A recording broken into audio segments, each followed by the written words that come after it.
qui sont appelés les ancêtres méritants, qui peuvent nous venir en aide, nous apporter les bénédictions, soutien et protection spirituelle. Et donc, voici ce qu'il faut enseigner aux Africains, que les Africains ont perdu. Parce qu'aujourd'hui, on est pris. Et comment prier Dieu? Enfin, Nzambé. Comment prier Nzambé? Voilà, justement, on peut prier Nzamba en bâtissant des hôtels, par exemple, les retraites spirituelles, par exemple. Il y a des gens qui partent dans les montagnes. Ils partent dans les montagnes, aller se connecter en Nzambé. Mais cette connexion en Nzambé se fait généralement par des intermédiaires, des êtres, ce qu'on appelle les divinités intermédiaires. Voilà, ou encore des ancêtres méritants qui peuvent prendre nos prières et adresser en Nzambé. Donc ce sont ces choses-là qu'il faut expliquer aux Africains, que la prière n'a jamais été quelque chose des chrétiens, des juifs ou des musulmans. Mais par contre, tous les peuples du monde, tous les peuples... Hein? La spiritualité est universelle. La prière, elle est universelle. Voilà. La prière est universelle. Le poisson prie, la fourmi prie. Mais comment le poisson prie? Est-ce qu'il prie dans une église? Le coq, il prie. Comment le coq prie? Prier, ça... Est-ce que le coq a une conscience? Oui, il existe les animaux. Il n'y a pas que les animaux qui prient, voilà, justement. Et puis, quand on aborde la question de la conscience, qu'on pourrait caractériser comme l'esprit ou l'âme, ben, il existe une conscience animale. Il existe une conscience humaine. Il existe une conscience végétale. Et aujourd'hui, la science s'accorde pour le dire. Tout ce qui vit est doté d'une conscience. Mais tout dépend du domaine dans lequel on se trouve. Les arbres prient. Mais comment les arbres prient? Prier, c'est faire la volonté de Nzambé, le Créateur, qui a mis en place tous les mécanismes d'équilibre auxquels l'univers s'harmonise. Donc, si tel est que la spiritualité est unique, la spiritualité... Je peux le dire. Hein? Est-ce que tu es d'accord avec moi? Que quoi? Que la spiritualité est la même. La spiritualité... Dans sa substance. La spiritualité, partout dans le monde, vous allez voir, il y a des variations. Oui, je vous prends un exemple. Je vous prends un exemple. En allant au Burkina Faso, les Burkinabés prient beaucoup. Mais ils ne prient pas Dieu. Je vous prends un exemple. Quand je suis arrivé dans la ville de Koulougou, avant d'animer la conférence, j'ai dû aller rencontrer d'abord le chef des terres. Parce qu'on ne peut pas faire des événements, même si tu es envoyé par le ministre, il faut que le chef des terres te donne l'autorisation. On va en arriver pour le bilan de ça. Mais quand je suis arrivé, il a prié pour moi. Mais dans sa prière, tu te mets à genoux et puis il invoque les esprits du Nord, les esprits du Sud, les esprits de l'Est, les esprits de l'Ouest, les esprits de l'Orient et la nature, l'entité suprême, les ancêtres puissent t'accompagner, qu'ils t'élèvent, qu'ils fassent tout pour le bien-être de ce que tu fais aujourd'hui pour l'Afrique. Vous voyez? C'est une façon de prier. Mais ça, les Africains ont perdu ça parce qu'ils se disent, c'est à l'église qu'on prie. Mais à l'église, on ne t'apprend pas à prier. À l'église, on t'apprend à construire des égrégores. On t'apprend à faire des récitations. Venir dire devant Dieu, je reconnais que Jésus est sauveur. Ce n'est pas une prière. C'est une façon de m'accrocher à un égrégore. Mais nous avons une façon de prier. Je suis à l'emploi. Qui n'est pas loin de celle de l'Église. Non, l'Église, mais c'est ce que je suis en train de dire. L'Église a volé la prière des Africains. Bon, ça n'engage que toi. Déjà, je vous informe que quand le christianisme vient en Afrique, le christianisme trouve une façon de prier, une façon de chasser les esprits. Ce n'est pas le christianisme qui a amené qu'on peut enlever un mauvais esprit d'une personne. Alors, dans ce Papa cas... Total, est-ce que c'est le christianisme qui a amené ça? Dans ce cas, qu'est-ce qu'on peut faire?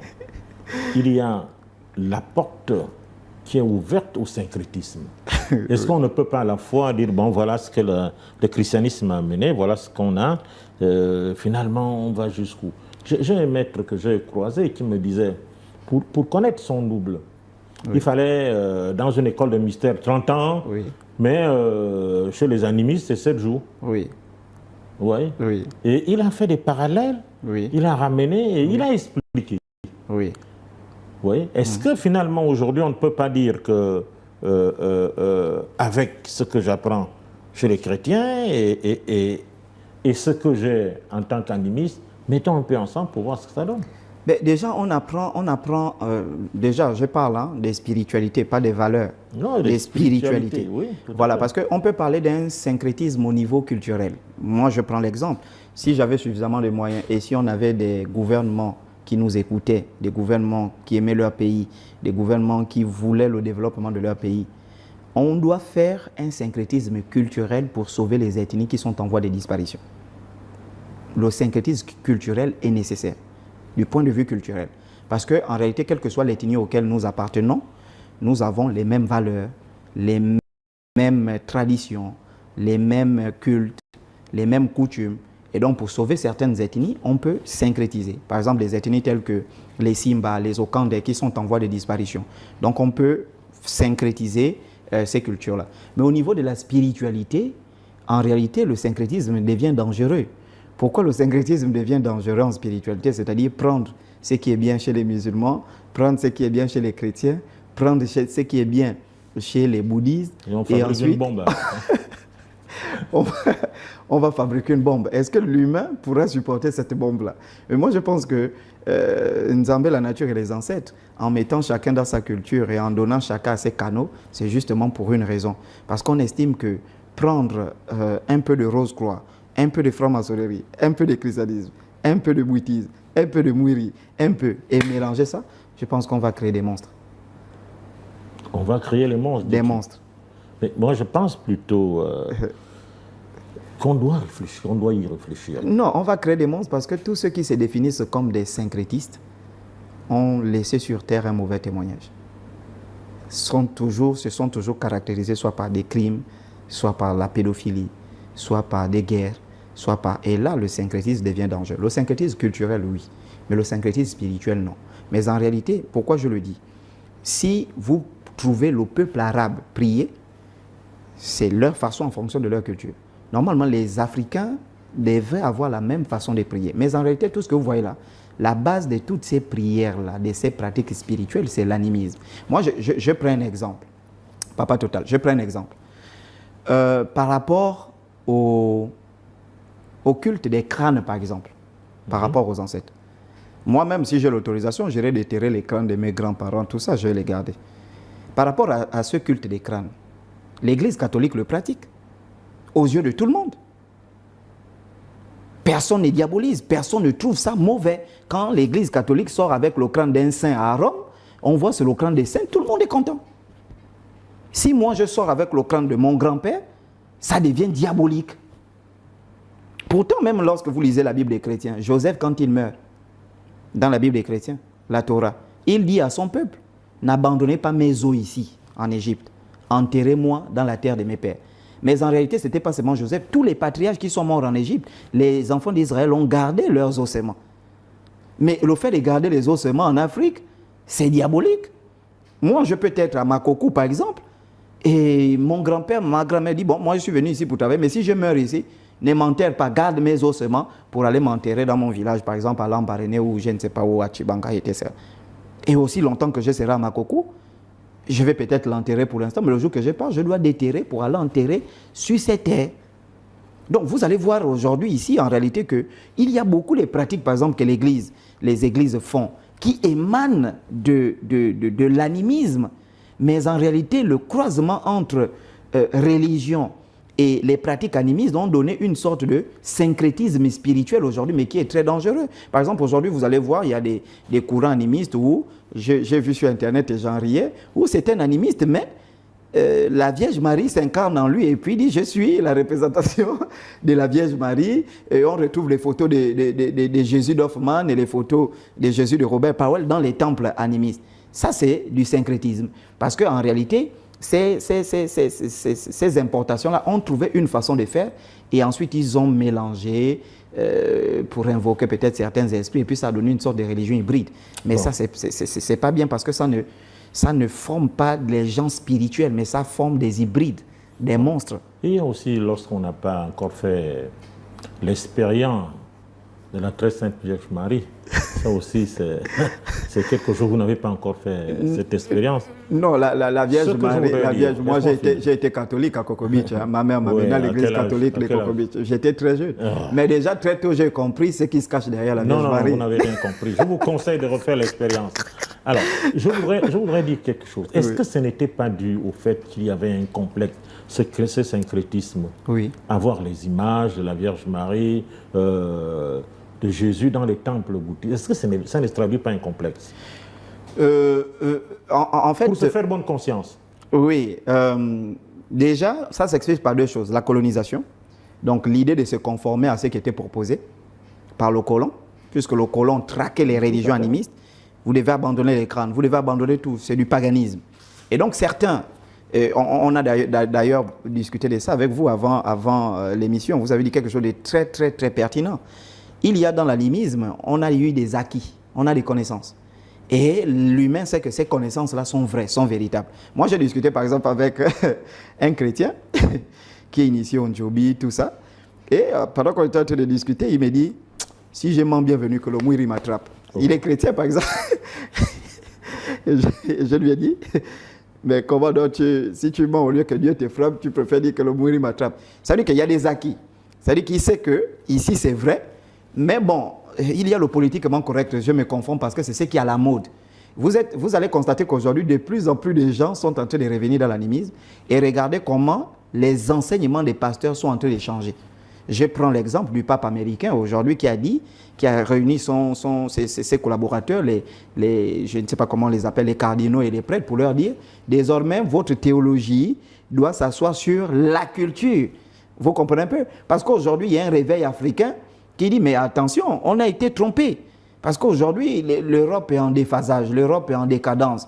Sur le point culturel, le seul berceau, on va dire l'un des rares berceaux, notamment l'Asie et l'Afrique, où les gens sont encore attachés à leur culture, et on se rend compte que ces gens-là revendiquent de plus en plus un retour à la culture parce qu'ils ont compris que les religions sont vides, et vous voyez que l'Église est en train d'adapter ses enseignements par rapport à la culture. Et donc, il y a d'abord l'effet historique parce qu'il fallait se conformer, mais il y a aussi ce complexe d'infériorité en se disant, puisque les anciens qui nous ont dévancés voyaient que beaucoup de gens allaient plus dans la religion du colon, et donc pour attirer aussi ces personnes pour dire que en réalité nous tous on est pareils, ils ont dû mettre certaines choses.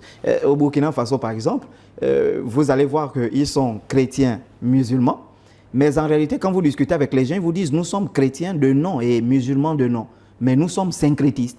Ça, c'est ce qu'on voulait présenter aux colons.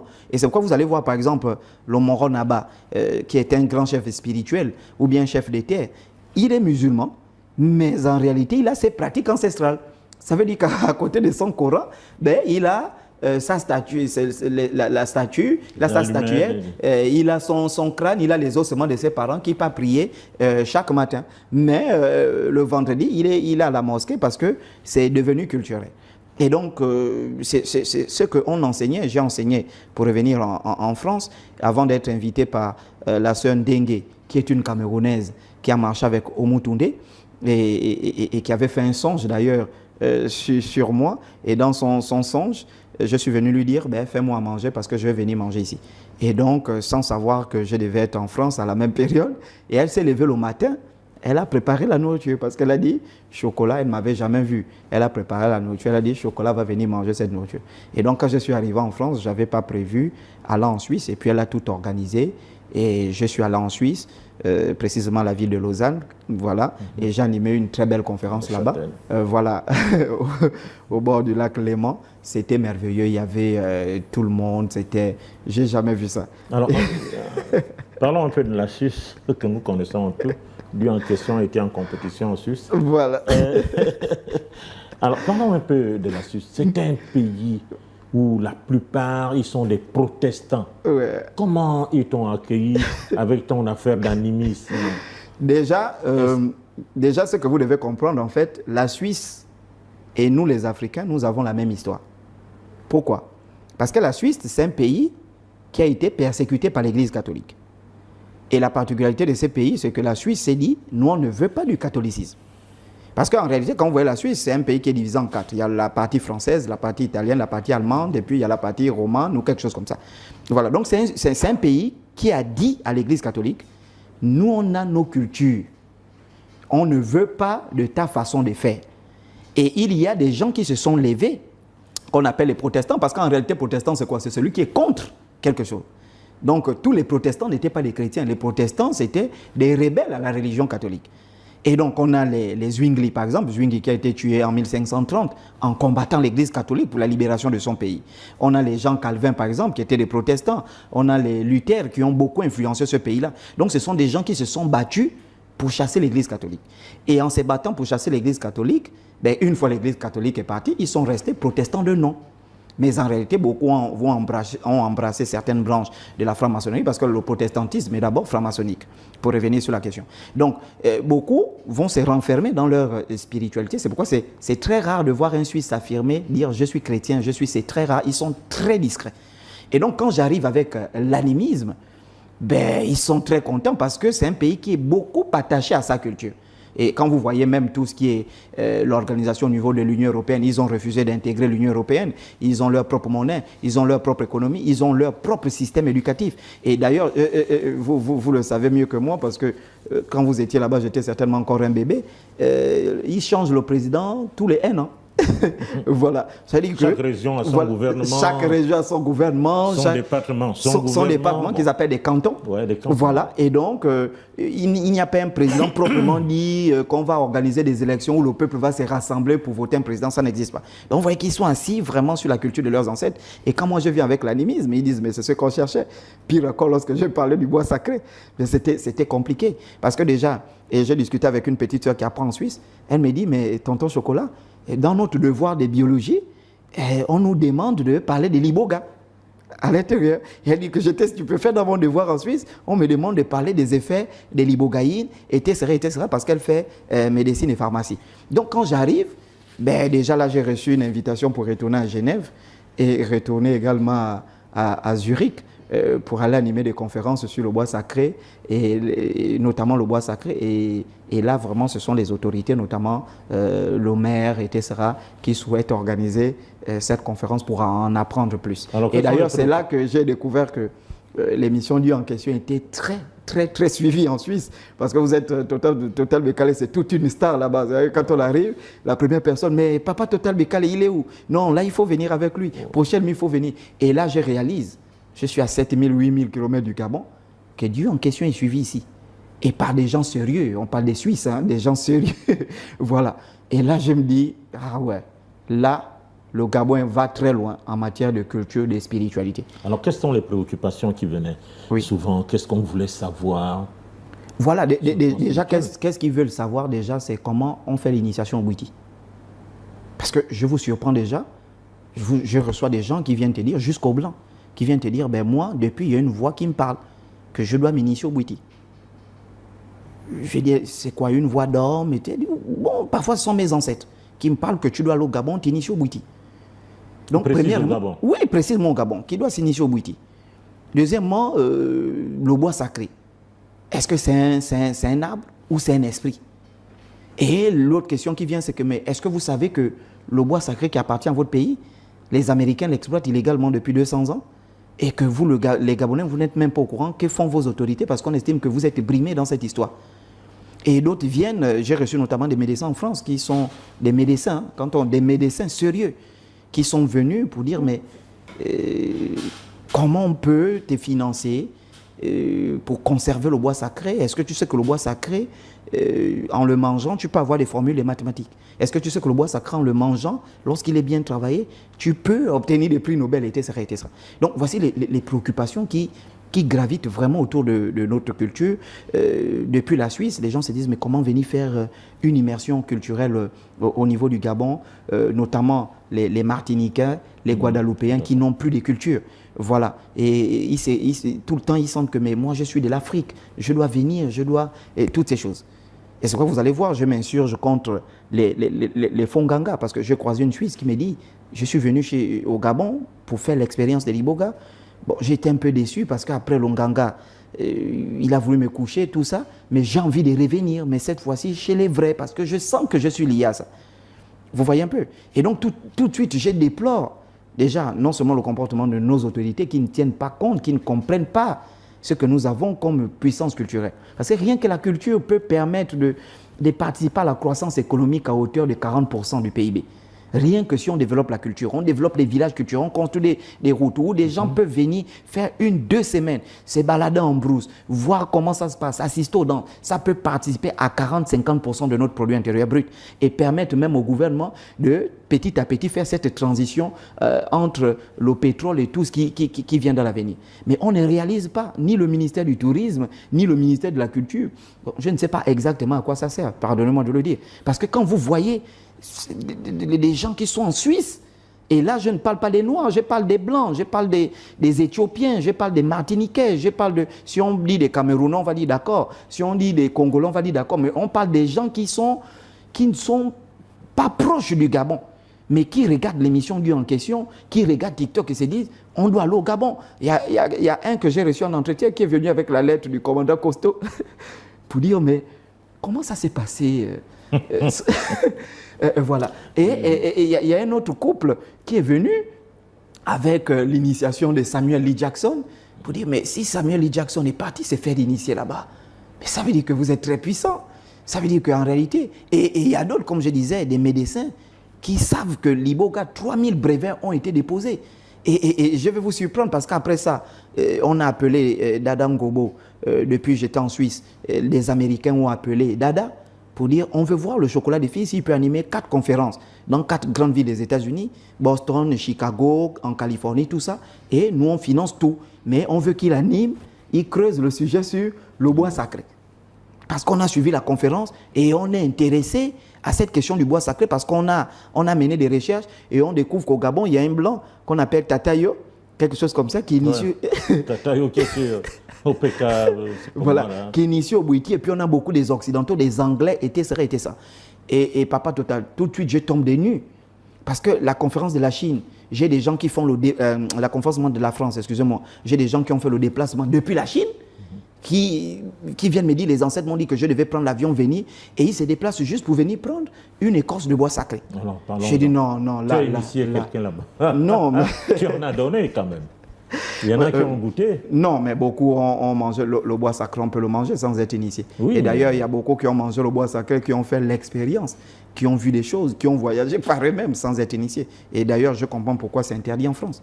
Et d'ailleurs, j'ai reçu quelqu'un qui travaille dans les trucs de un hôpital psychiatrique, quelque chose comme ça, qui m'a dit que lui, c'est un médecin, un blanc. Il est venu prendre ça parce que ça permet c'est un antidépresseur. Donc ça permet de soigner la folie en faisant. J'étais surpris.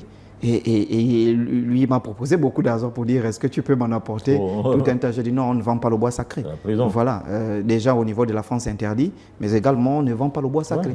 Voilà, c'est un arbre spirituel, c'est un esprit le bois sacré. C'est un canal que le Créateur a donné. Et comme un Libanais me l'a dit en France, il me dit chez nous on a reçu Mahomet, les Juifs ont reçu les prophètes, mais vous en réalité, votre prophète c'est le bois sacré.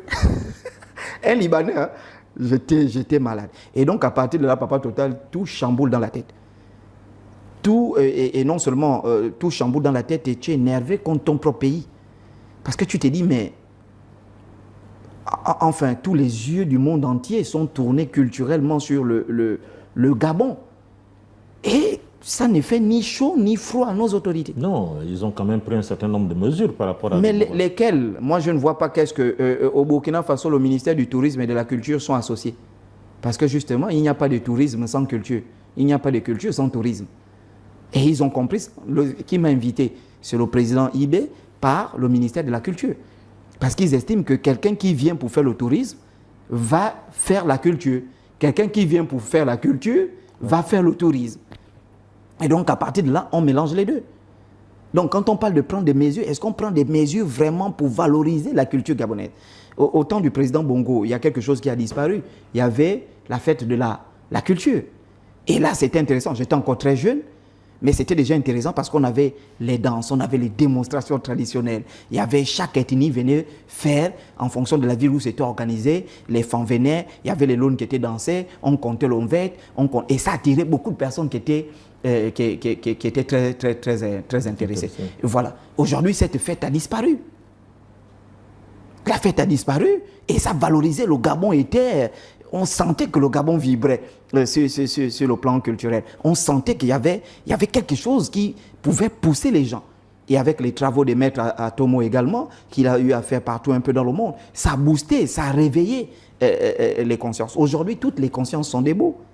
Vous imaginez un peu, j'en arrive sur mon voyage au Burkina. Donc quand vous arrivez dans des pays qui se respectent comme la Suisse et vous avez des gens responsables qui viennent dire que non, écoute, la prochaine conférence est organisée par la mairie de Genève, la mairie de Lausanne, parce qu'on veut plus en apprendre sur la culture. Et vous savez que la Suisse, c'est un pays, ils sont très spirituels.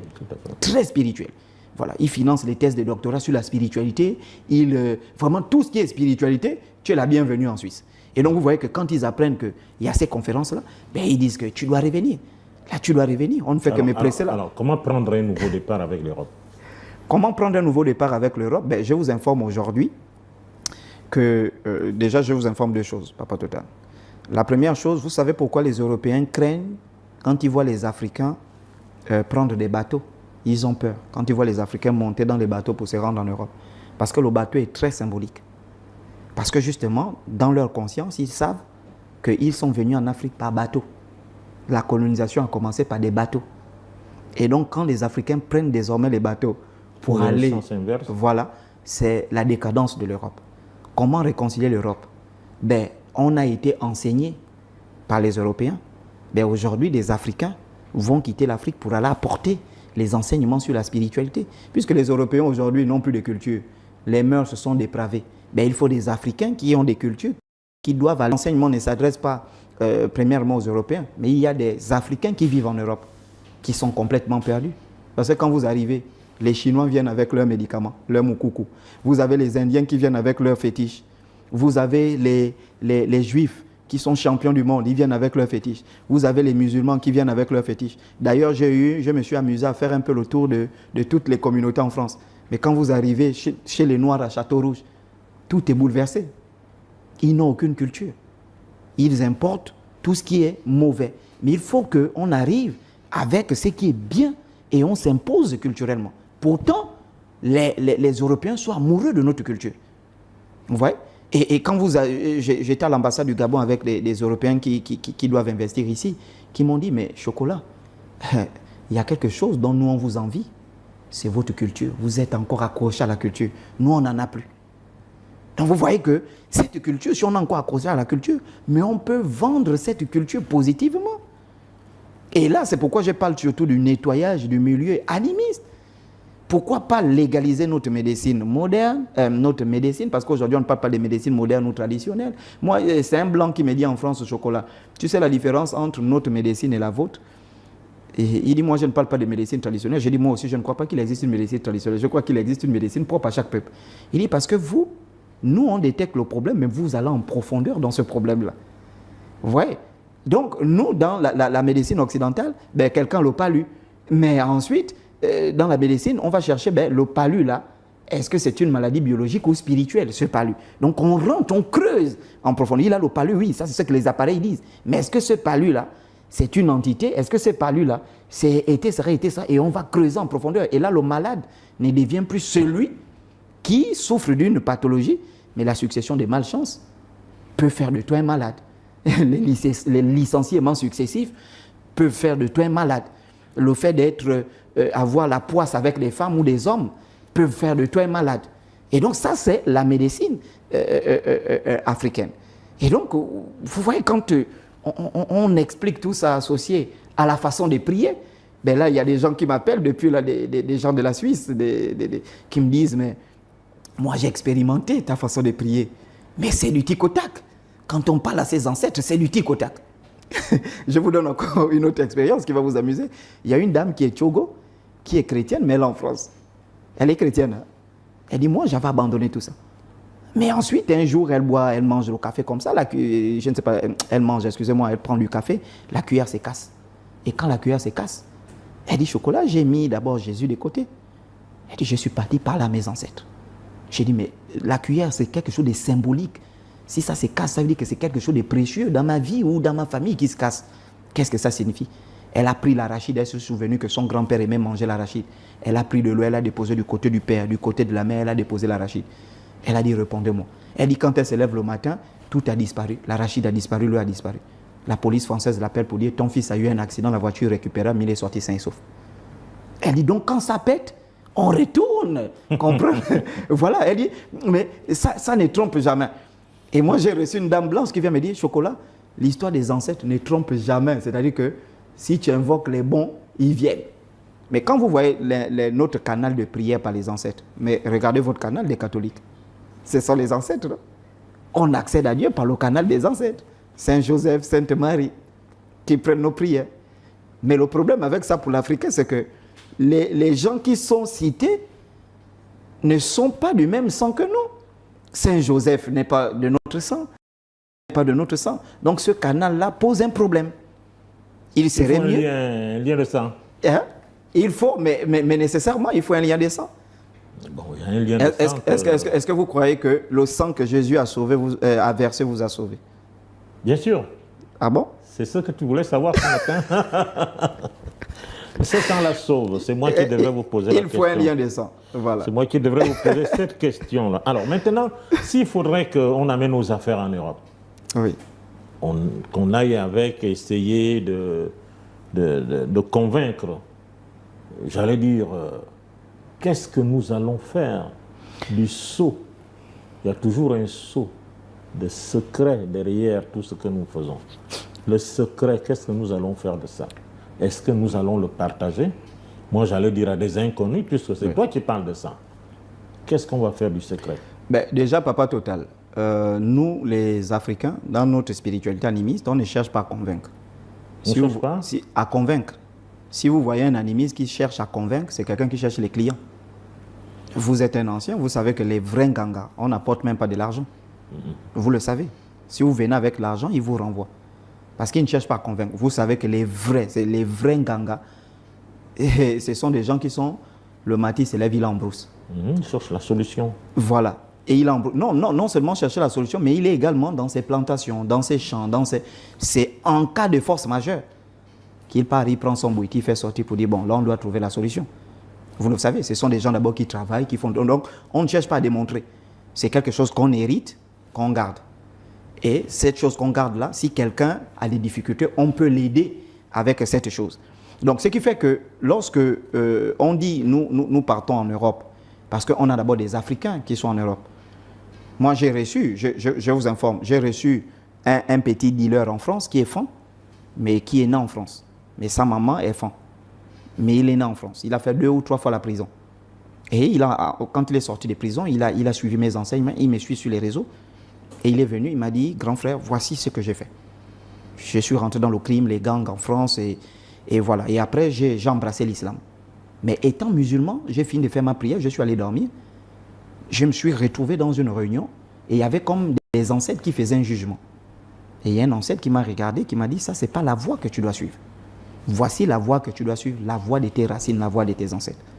Et il est revenu me voir, il me dit, ben là, je suis en train de quitter l'islam. Voilà. Et qu'est-ce que je peux faire? Je dis, bon, il faut revenir au pays. Tu es doyen, mais il faut qu'on t'amène, peut-être, si tu veux faire l'expérience, voir un vrai Nganga qui va t'amener. Donc, vous voyez que quand on part en Europe pour donner des enseignements, et les praticiens qui partent pour soigner, qui partent pour consulter, ils ne parlent pas faire des démonstrations, ils parlent parce qu'il y a des gens qui ont besoin de se reconnecter et qui ont besoin de cette culture. Vous voyez? Donc, ça, c'est la première partie. Donc, on ne cherche pas à démontrer. Mais maintenant, si nous avons une culture aussi importante qu'elle se présente dans le monde, l'islam a exporté ses enseignements. Mais nous, on ne les exporte pas dans le but de coloniser, mais c'est dans le but d'aider. Parce que nous, quand on part, on ne dit pas « il faut adorer les ancêtres gabonais ». Nous, on ne dit pas ça. Il faut prier les ancêtres gabonais. Nous, on ne dit pas ça. Nous, on va dire aux gens « vous priez qui ?» Ah, nous, on prie un créateur. Ben, chez nous, ce créateur s'appelle Nzambe ou Nzambia Pungu. Ben, chez vous, il s'appelle Odumare ou Maouliza. Voici la voie. Ça veut dire que ce créateur-là, qui est le grand maître de l'univers et tout ce qui existe, ben, il a un nom dans chaque culture. Il a une appellation dans chaque culture. Je ne vais pas dire un Américain, prie Nzambe. Je vais dire un Américain en fonction de ta culture ou un Amérindien en fonction de ta culture. Vous priez le grand esprit. Ben, c'est ce grand esprit auquel il faut se reconnecter. Mais comment on se reconnecte? De façon universelle. Il y a des canaux qui sont universels. Par le canal des ancêtres ou par le canal de la nature. Voici ce que nous, on enseigne.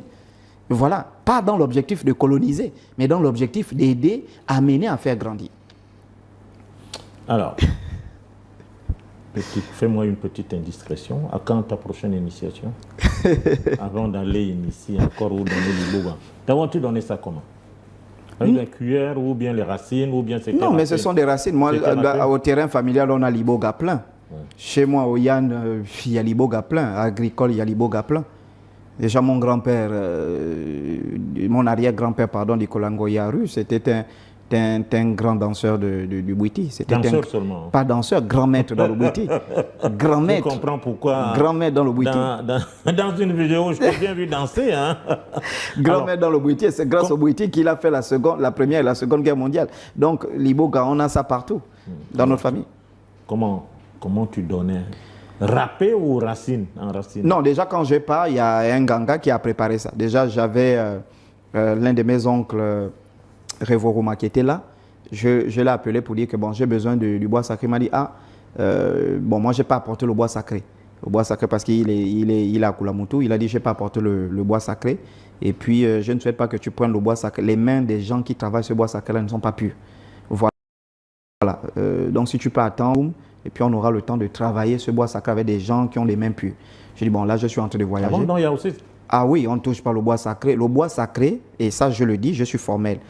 Je ne suis pas un maître dans le Bouiti, mais le Bouiti que moi j'ai connu quand j'ai grandi, on ne mélange pas ça avec les femmes. Bouiti et femmes ne mangent pas ensemble. Tu ne peux pas aller coucher les femmes et venir initier les gens au Bouiti. Ce n'est pas possible. Voilà, il y a une certaine vie de pudeur. Il y a une certaine façon de marcher quand on pratique les marangaman zambé. Donc, en tant que théoricien, donc je suis parti prendre chez un praticien. Voilà, et puis déjà moi-même j'en mange tout le temps. Tu peux manger les fruits, tu peux manger les racines, et puis tu donnes.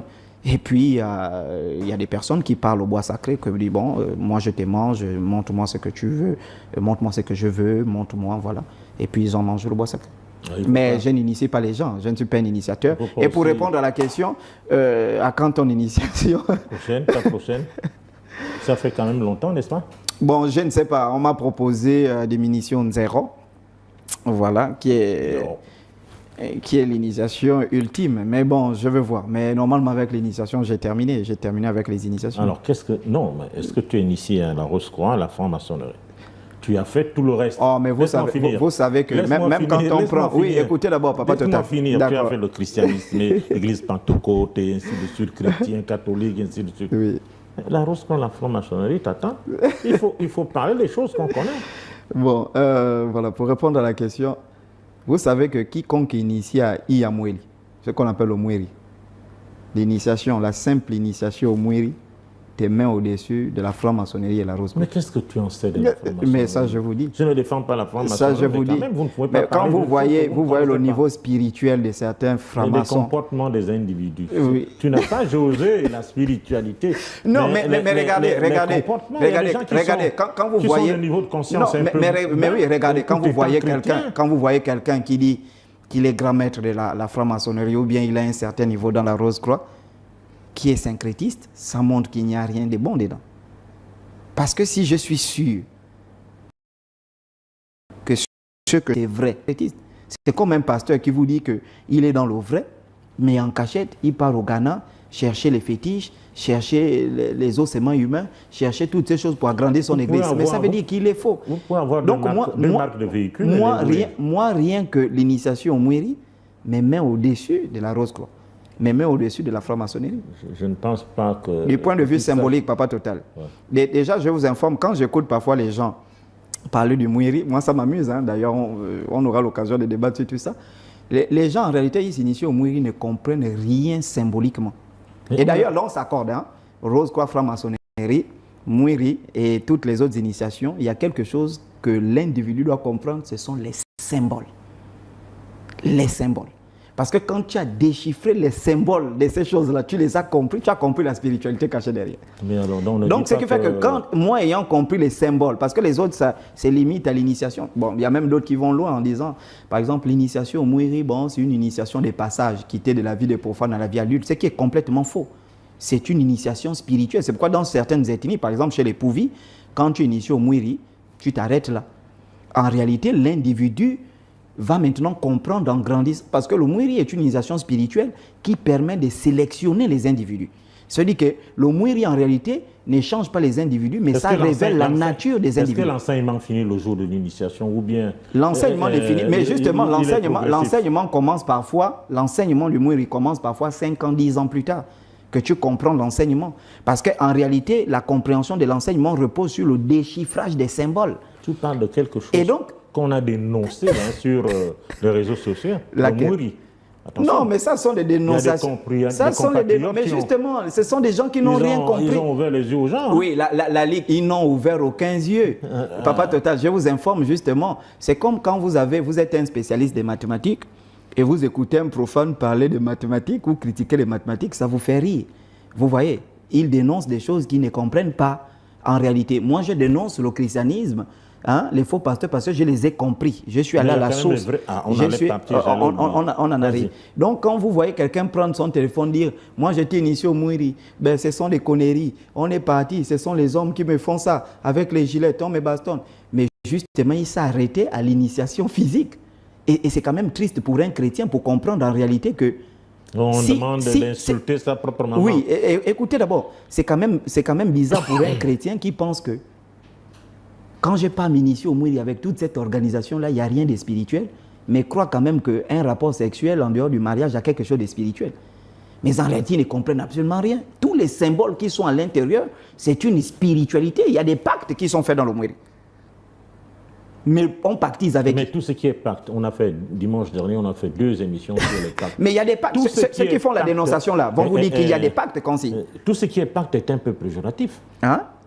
Non, on en arrive là. Là n'est pas le terme. Je n'ai pas participé à l'émission, donc voilà. Je ne connais pas trop. Je te donne 2 secondes. Non, on n'a pas participé à l'émission. Donc, pour revenir sur la question, donc quelqu'un qui a fait l'initiation au Mouri, vous m'avez dit tout à l'heure, par exemple, que dans les autres écoles de mystère, on peut faire 30 ans pour accéder à des degrés. Parce que dans les écoles de mystère, on gravit par degrés. Vous comprenez? Mais ce qui n'est pas le cas chez nous. Dans les autres écoles de mystère, il y a une pyramide. Voilà. Comment? Hein? Elle est renversée. Non, elle n'est pas pyramide. Par contre, nous avons, je pourrais caractériser, on a des dimensions. Et non des pyramides, mais on a des dimensions. Non, écoutez, ça veut dire que si dans certaines écoles de mystère, on fait la rose, quoi, je pense, il y a 12 degrés, quelque chose comme ça, et on peut faire 25 ans pour atteindre. Mais chez nous, si les gens qui font 1 jour, 2 jours, ils font tous les degrés. Vous comprenez en réalité que nos spirites sont plus puissantes que ces écoles de mystère. Bon. Même que vous l'avez dit. Ça veut dire que si on peut faire... J'ai raconté une histoire, pas que je l'ai vécue, si on peut faire... Dans ma chair. Non, je pense que même les grands frères qui passent à l'émission du en question, l'État Momboledo qui l'ont déjà confirmé. L'ont confirmé. Je pense que j'ai regardé une fois l'émission, vous le disiez, et ça, j'ai dit basé à ça. Des trucs qui partent à la rose quoi, ou la franc-maçon. Mais l'Obouiti peut te le faire grimper en 2-3 jours. Tu finis tout ce qu'il y a. Tu connais tout ce que tu devais savoir. Et le reste maintenant, ce sont les enseignements qui vont te donner une certaine colonne vertébrale. Bon, après ton initiation, vous programmez une séance de conférence en Europe. Comme il faut vendre la destination Gabon. Oui. Il n'y a pas que l'État qui doit vendre la destination Gabon. Nous aussi, nous devons participer dans cette quête de propagande. C'est ça. Il faut oui, mais suivez, Papa Total. Si vous prenez des chrétiens, vous mettez à des ministères clés qui peuvent vendre la culture, vous pensez que qu'est-ce qu'ils vont faire pour la culture?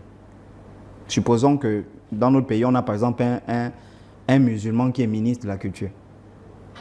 Il va se limiter à quoi? Pour eux, même dans leur compréhension. Déjà, même quand vous voyez, il y a quelque chose que je ne comprends pas.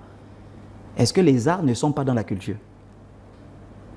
Vous voyez, donc il y a même rien que dans la formulation, même déjà même l'intitulé du ministère donc déjà pose un problème. Non, mais la promotion il ne peut pas bien faire la promotion de la culture.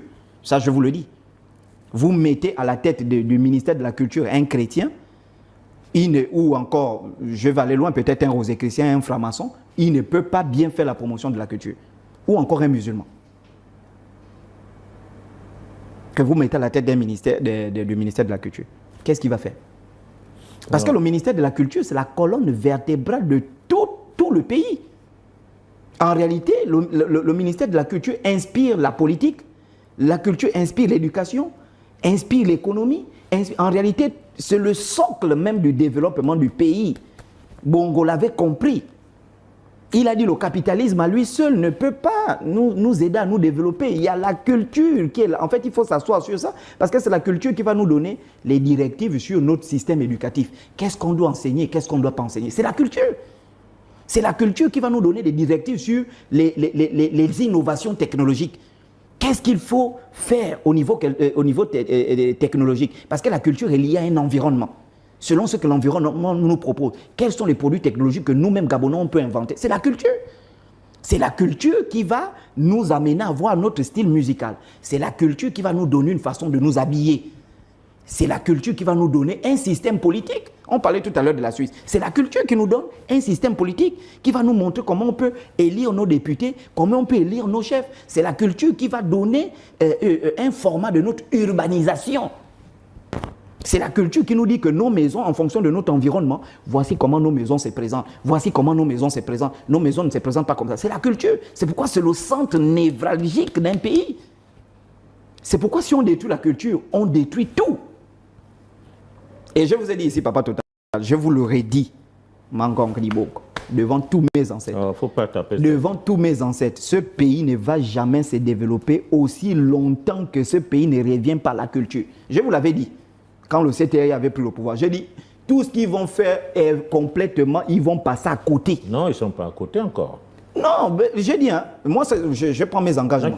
J'ai dit que si on ne repose pas sur la culture, Papa Total, si on ne repose pas sur la culture, déjà je vous informe même, quand nos présidents, nos sénateurs, hein, les ministres prennent leurs fonctions, s'ils juraient sur nos fétiches, vous comprenez un peu? On met l'Ondjobi. Mais je vous dis, Papa Total, on met l'Ondjobi. On met l'Onzero, on met les grandes reliques. On met ça comme ça. On met ça. On dit, oui, ministre de l'économie, viens jurer. Je jure devant les ancêtres gabonais, devant l'Ondjobi, devant le Mouiri, que je ne vais pas détourner les fonds publics.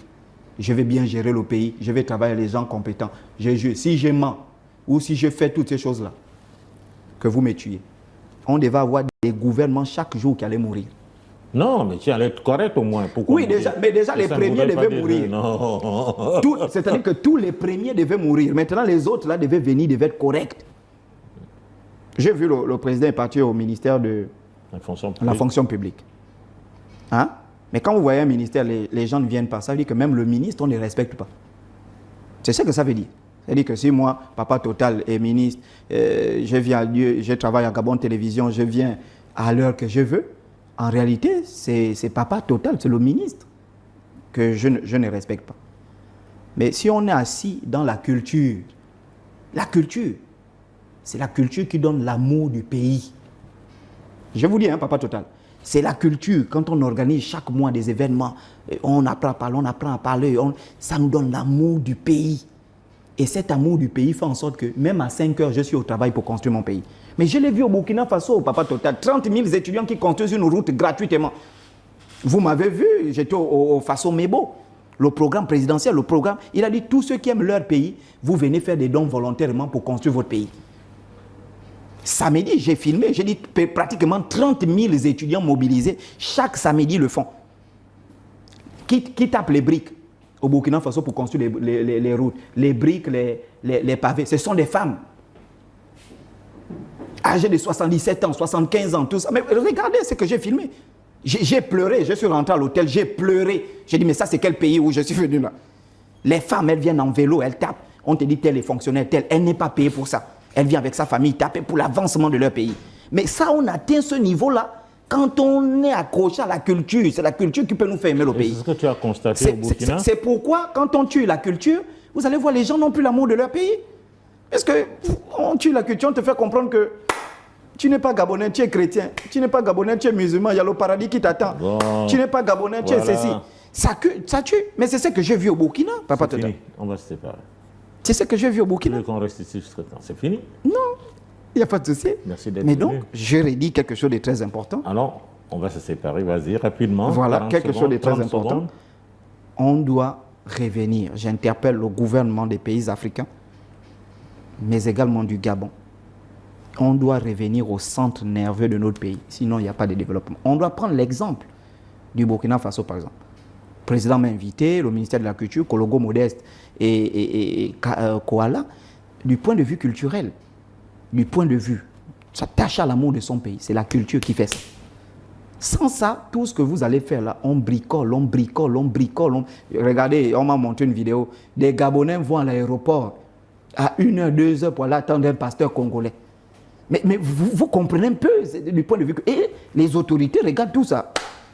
Qu'est-ce qu'il faut faire? Mais on doit mettre des lois. On peut faire ça en Arabie Saoudite. Ce pasteur-là peut aller faire ça en Arabie Saoudite. Il arrive, les gens sont là en train de crier, les gens dorment la nuit. Il n'y a pas de chrétiens en Arabie Saoudite. Mais hein, il y a des chrétiens. Il y a des chrétiens à Dubaï. Bon, pourtant, à Dubaï, il y a des chrétiens, mais on encadre cette activité. On a fini le temps qui nous impart. D'accord, merci. On va se retrouver pour, je crois, le thème sur Jésus la semaine prochaine. C'est la Noël. Vous nous mettez 10 pasteurs. Alors, mesdames, messieurs, c'est la fin de cette émission. Merci de nous avoir suivis. On se retrouve au prochain numéro. Au revoir. Qui que tu sois, et quel que soit le Dieu que tu vénères, ou quelle que soit ta foi, pax minibus,